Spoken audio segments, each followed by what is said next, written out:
Dostlar, burada 2 dənə video var. Gəlin onlara çox qısa baxaq, sonra bunları müzakirə edək.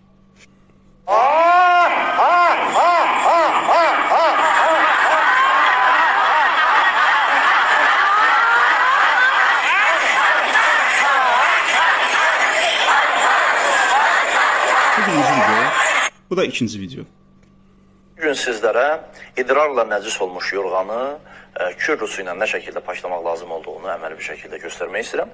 Məsələn, Xülasə bu 2 videodur. Birinci videoda yaponlardır. Bu ayini, gülmə ayını icra edirlər və onlar inanırlar ki, bu vasitə ilə pislikləri özlərindən dəf edə bilərlər. İkinci videoda isə bir müsəlman din xadimidir. O da nəcis olmuş bir yorğanı necə paşlamaq lazımdır İslam dininin qayda qanunlarına əsasən onu izah edir.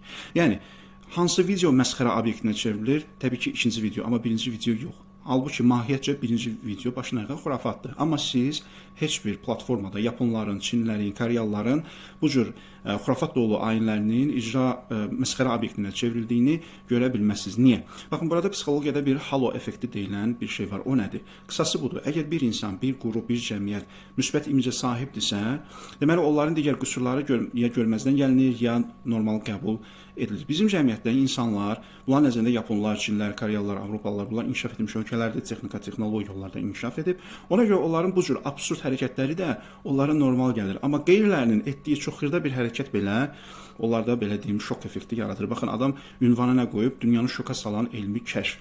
Halbuki bu gözləntinin özü belə səhvdir. Yəni adam din xadimidir və hansısa bir şeyin necə təmizlənməsini izah edir. Bundan sən hansı elmi kəşfi, yəni satirik olsa belə, ironik olsa belə, yenə də düzgün deyil. O da və biri tarix müəlliminə etiraz edir ki, siz hansı elmi kəşfə imza atmışsınız ki, məsələn, yüksək maaş gözləyirsiniz. Baxın, adamın intellektual səviyyəsinə baxın, tarix müəllimindən elmi kəşf gözləyir.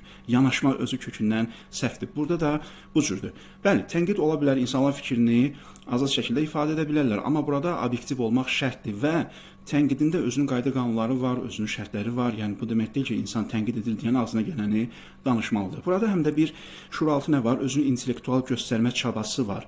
Yəni məsələn, bu adamları, bu tənqid edən adamları sosial platformalarda aktiv şəkildə bu cür videoları tənqid edən adamları onlardan soruşsaq ki, siz dünya səviyyəsində demirəm, Azərbaycan səviyyəsində hansı elmi kəşfə imza atmısınız ki, başqalarını bu cür məsxərə edirsiniz? Yəni özünüz nə göstərmisiniz, nə qoymusunuz ortaya bu günəcən ki, başqalarından gözləyirsiniz? Ona görə bu bizdə bir növ travma mı deyim, nədir? Hey, başqalarından gözləyirlər, başqaları eləsin, digərlər eləsin, biz də neyniyək, ya məsxərə eləyək, ya da ondan fəxr eləyək. Ona görə bu yanaşma kökündən yanlışdır.